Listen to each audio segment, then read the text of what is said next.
Hey, it's Sherry Vegas, and in this tutorial I'm going to show you how easy it is to create your own cupcake themed candles.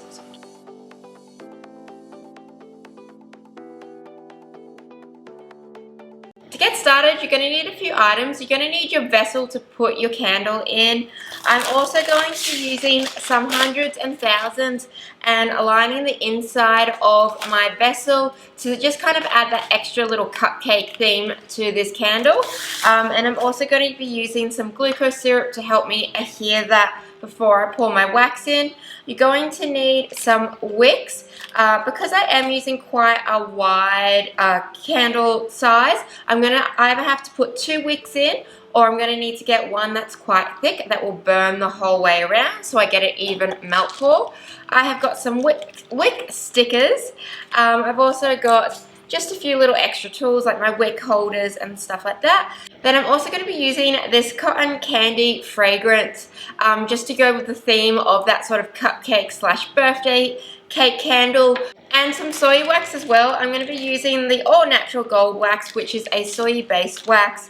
Before I add my wax into my candle container, I'm going to add some sprinkles on the inside. So I've just got this glucose syrup. It's a really great item to use if you want to adhere something before you add the wax in, because it sets clear and it's also fine to be placed in a container, in a candle container. So all this is going to do is it's going to act like a glue to hold the sprinkles into place when we do pour in our wax. If you just put sprinkles in, you'll find that they'll just float around the wax because they're not as dense as the wax and they'll float to the surface. So by adding this in first, it's going to act as basically that glue. You definitely don't want to use a glue. You want to make sure whatever you put into your candle containers is able to be burnt and it's not going to be toxic once it burns. So I'm just going to be putting that the whole way around the edge of my candle container before I place my wax in. So you want to make sure that you get a pretty good even coat, because wherever you haven't added this syrup, your sprinkles will not adhere to. So I'm just going to be using hundreds and thousands. I just got this from my supermarket. I'm not sure what they're called in other countries, but in Australia we do call them hundreds and thousands. And I'm just going to add some into my container. And you can see straight away that they're already sticking to the edge of the container. So you can either do it a really light dusting like this and just use it sparingly, or you can really coat this in. It just depends on the look you're going for.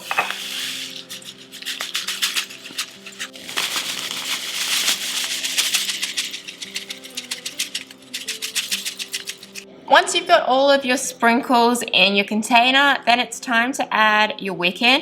I just like to do this after because it's quite a messy process adding all the sprinkles in, so it's just easier to do this afterwards.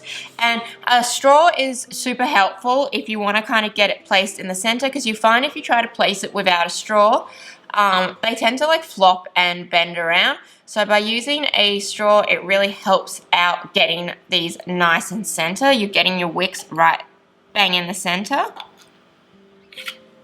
just like that. And then you can add a wick clip on too if you're worried about it flopping around when you do pour the wax in. So I've just taken my wax off the heat, and with wax you want to make sure you get it up to the correct temperature. So there's a melting temperature and then there's a pouring temperature. So if you're unsure, generally all your wax will say which one it is. So this wax does come from the US, so these will be in the US temperature.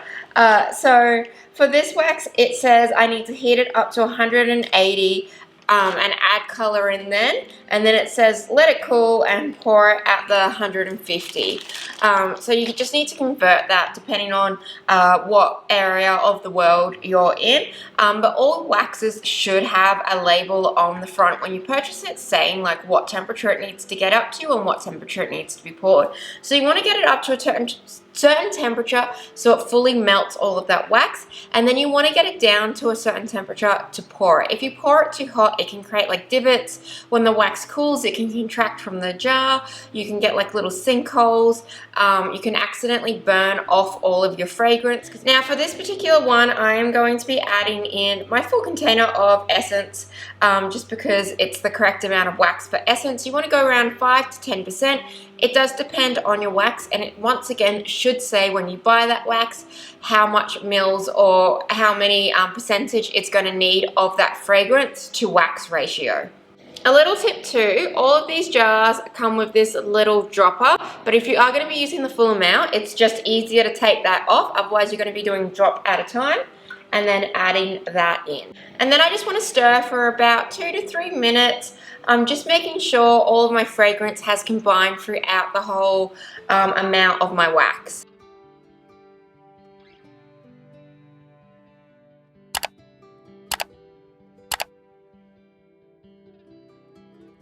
My candle is fully set now, so it's time to make the wax frosting. I've got a new batch of soy wax, and all I'm going to do to kind of create that frosting effect is to start to whip it up. So you just want to get a mixer, and this probably will take a little while because when the wax is really hot, it's not going to whip up really fluffy, so you just got to wait for that wax to cool down and then start whipping it. So you can do it in like intervals and keep checking on it until you get it to that right consistency.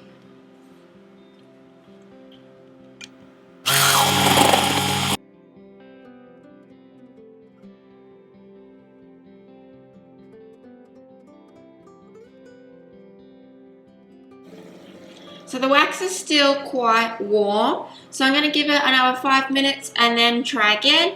And then if not, just keep checking on it every 5 minutes until it's at that perfect temperature to really give that beautiful fluffy like consistency that we're looking for.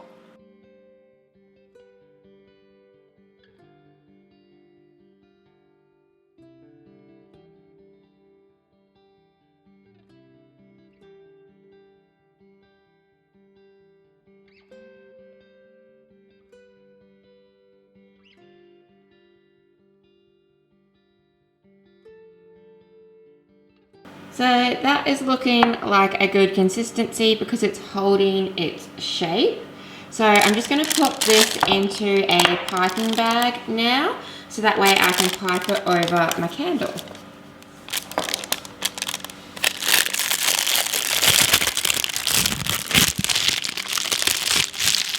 And now I'm just going to pipe it out. So I do have to confess that I am not the most skilled piper or decorator.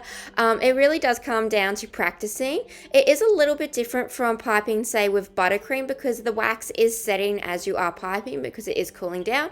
So it is getting a bit thicker. I did run out of wax about halfway through because I just underestimated. So I had to then go through the same process, mix up some more, and then do a second layer.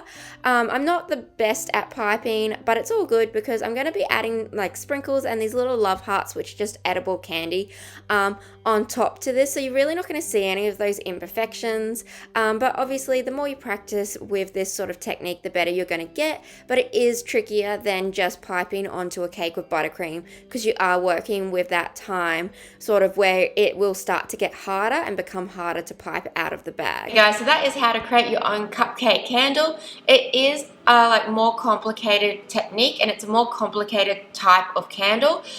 So if you are new to candle making, this is definitely one that you can like work your way up to.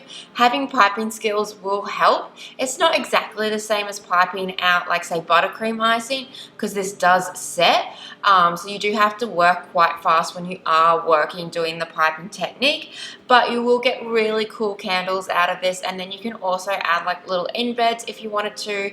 Like I could make little strawberry wax melts and add them into the side, or whatever you wanted to do really. You can really have a bit of fun with this because it's meant to be be kind of like a birthday themed sort of cupcake candle. But if you enjoyed this tutorial, please give it a big thumbs up. It really helps me out. If you're new to my channel, please do subscribe as I post videos like this every single week. And don't forget to hit that notification bell if you are new to my channel, so that way you get notified every single time I do post a new video, because sometimes YouTube doesn't always notify all of my subscribers. Thank you guys so much for watching.